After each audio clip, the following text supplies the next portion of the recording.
मौलूद मुक़द्दस, हयात अक़दस और फ़ाते अचल खुदावंद यस्सु मसीह के नाम में आपकी सलामती हो। मेरे अजीजों, आपने सुना होगा कि खुदा दाऊद के बारे में कहता है कि एक शख्स मुझे मेरे दिल के मुआफिक मिल गया।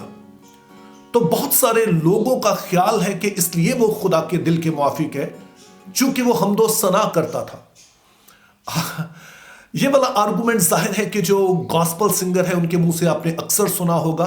हाँ, मैं खुद अगरचे कि इस खिदमत को बहुत पसंद करता हूँ जो गॉस्पल सिंगिंग है, लेकिन ये वाली आयत का ये मतलब नहीं है। इसका ये मतलब नहीं है कि दाऊद इसलिए खुदा के दिल के मुआफिक था क्योंकि वो बहुत अच्छा गाता था या साज बजाता था। ये उसका सबब नहीं है। क्योंकि जब भी आप किसी आयत को समझते हैं तो आपको सबाक की रोशनी में पढ़ते हैं। इससे पहले कि मैं इस टॉपिक पर आऊं कि क्यों खुदा दाऊद को कहता है कि वो मेरे दिल के मुआफिक है, एक आयत मैं जो है वो आपके लिए पढ़ना चाहता हूं।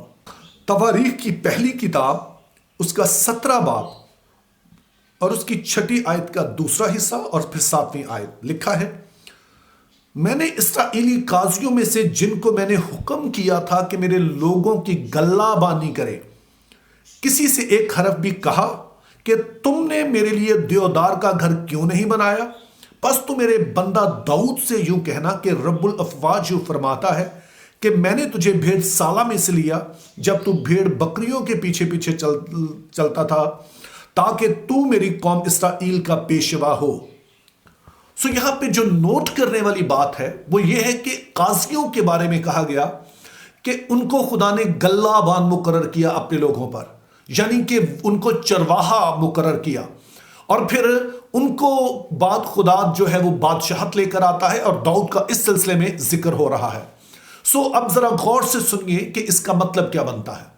अब बाइबल मुकद्दस हमें बताती है कि जो इस्राएल के जो लीडर्स थे, जो बादशाह थे, उनको खुदा चरवाहे कहता है। वो जो लीडर्स खुदा ने मुकर्रर किए उनको चरवाहे कहता है। सो एक तरफ तो खुदा जिनको मुकर्रर करता है वो दूसरे लोगों के लिए वो चरवाहे थे, लेकिन चूंकि खुदा खुद भी चरवाहा है तो उसकी मर्जी ये थी कि उसके जो चरवाहे हैं जिनको उसने मुकर्रर किया वो खुद उसके लिए भेड़ बनकर रहे। अगर आपने कल की वीडियो नहीं देखी है तो जरूर देखिए, जिसमें हमने देखा कि भेड़ का क्या मतलब होता है।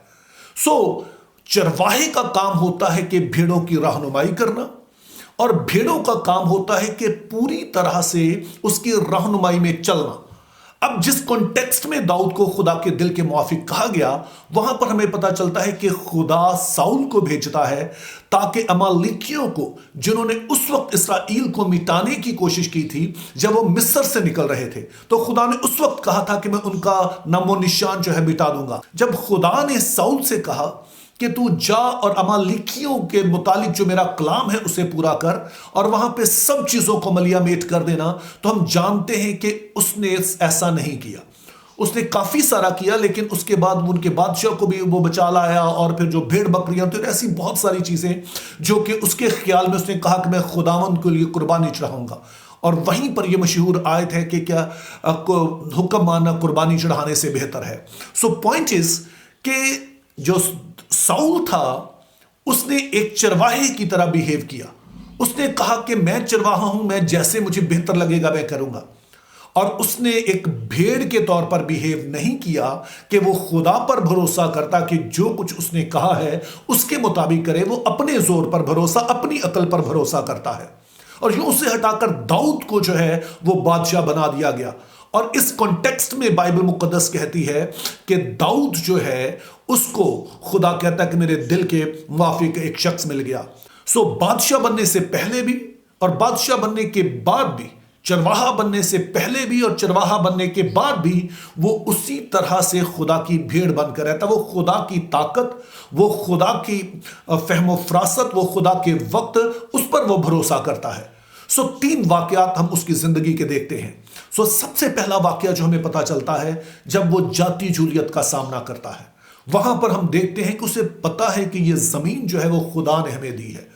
वो जानता है कि खुदा है जो कि उस मौदा मुल्क का मुहाफिज है, और वो जानता है कि चाहे मैं ना भी लड़ सकूं, लेकिन चूंकि खुदा की मर्जी यह है कि इस मुल्क की हिफाजत की जाए जो खुदा ने खुद ही दिया है, تو کسی کو کھڑا ہونا ہے تو وہ کھڑا ہوتا ہے اور وہاں جا کے کہتا ہے کہ تو یہ بھالا اور برچھی اور نیزہ لے کر آیا ہے، لیکن میں خداوند کے نام سے آتا ہوں، میں رب الافواج کے نام سے آتا ہوں، میرا بھروسہ ہتھیاروں پر نہیں ہے۔ سو یہاں پر پہلا اظہار ہمیں ملتا ہے کہ وہ اپنے اوپر بھروسہ کرنے کی بجائے خدا کی طاقت پر بھروسہ کرتا ہے۔ دوسرا موقع ہمیں وہ نظر آتا ہے کہ جب وہ خدا کے وقت پر بھروسہ کرتا ہے، کہ جب ساؤل کو پتا چلتا ہے کہ داؤد کو بادشاہ بنا دیا گیا ہے اور وہ چاہتا ہے کہ داؤد کو قتل کر ڈالے، وہ پوری فوج لے کر اس کے پیچھے پڑ جاتا ہے اور پھر بیابان میں اسے ڈھونڈتا پھرتا ہے۔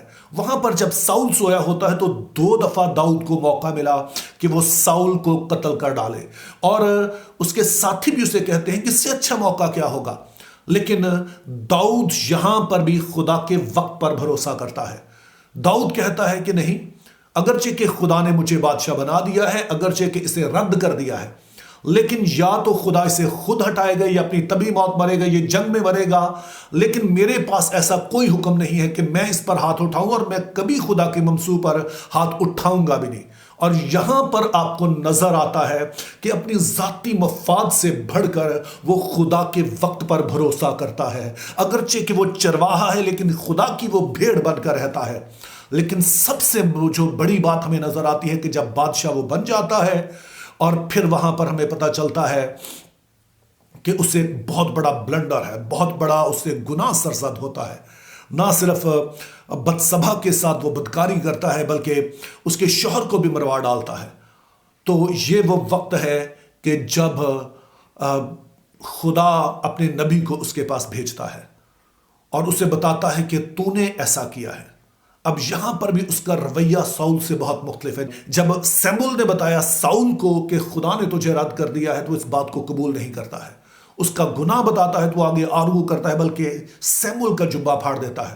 اب جب جا کر ناتن نبی داؤد سے کہتا ہے تو وہ اپنے گناہ کو فوراً قبول کرتا ہے، لیکن بات ختم نہیں ہوئی، اور خدا کہتا ہے کہ تو نے چونکہ اتنا بڑا بلنڈر کیا ہے اور میں اس کا الزام اپنے سر نہیں لوں گا، اور میں تجھے سزا دوں گا تاکہ میں سچا ٹھہروں کہ تو نے غلط کیا ہے، چاہے کوئی بھی ہو میں اس کی سزا دیتا ہوں۔ اور خدا اسے سخت ترین سزا سناتا ہے جو آپ سوچ سکتے ہیں۔ اور پڑھیے، اس سے پہلے تک جو ہے، اس گناہ سے پہلے تک، اس ناتن نبی کے جانے سے پہلے تک وہ عروج پر تھا، اس کے بعد وہ زوال کی طرف جاتا ہے، اور خدا اسے سخت ترین سزا سناتا ہے کہ جو کچھ تو نے چھپ کے کیا ہے تیرے گھر میں کھلے عام ہوگا، اور تلوار تیرے گھر سے جو ہے وہ الگ نہ ہوگی۔ اور داؤد اگرچہ چرواہا ہے لیکن یہاں پر بھی وہ بھیڑ پر نظر آتا ہے، خدا کی بھیڑ نظر آتا ہے۔ کیوں؟ چونکہ یہاں پر بھی وہ خدا کے فیصلے کو امن و ان قبول کرتا ہے، کہتا ہے جو خدا نے کیا ہے وہ ٹھیک ہے۔ اگر داؤد سے زیادہ کوئی باپ کی مرضی میں ڈھلا ہے تو وہ خود یسوع مسیح ہے۔ یسوع مسیح چونکہ خدا کا برہ ہے۔ میرے عزیزو، ہمارے لیے آج سوال یہ ہے کہ کیا ہم خداوند یسوع کی بھیڑ ہیں؟ اور اگر ہیں تو کیا ہم اس کی طاقت، اس کے فیصلوں، اس کا جو نیک و بد کی پہچان ہے، جو اچھے برے کی پہچان وہ دیتا ہے، کیا اس پر بھروسہ کرنے کے لیے تیار ہے اس وقت بھی جب ہمارے اپنے مفادات داؤ پر لگے ہوں؟ میری دعا ہے کہ خدا ہمیں ایسا کرنے کا فضل عطا کرے۔ Think ببلیکلی، leave پرپسفلی، have a very good day.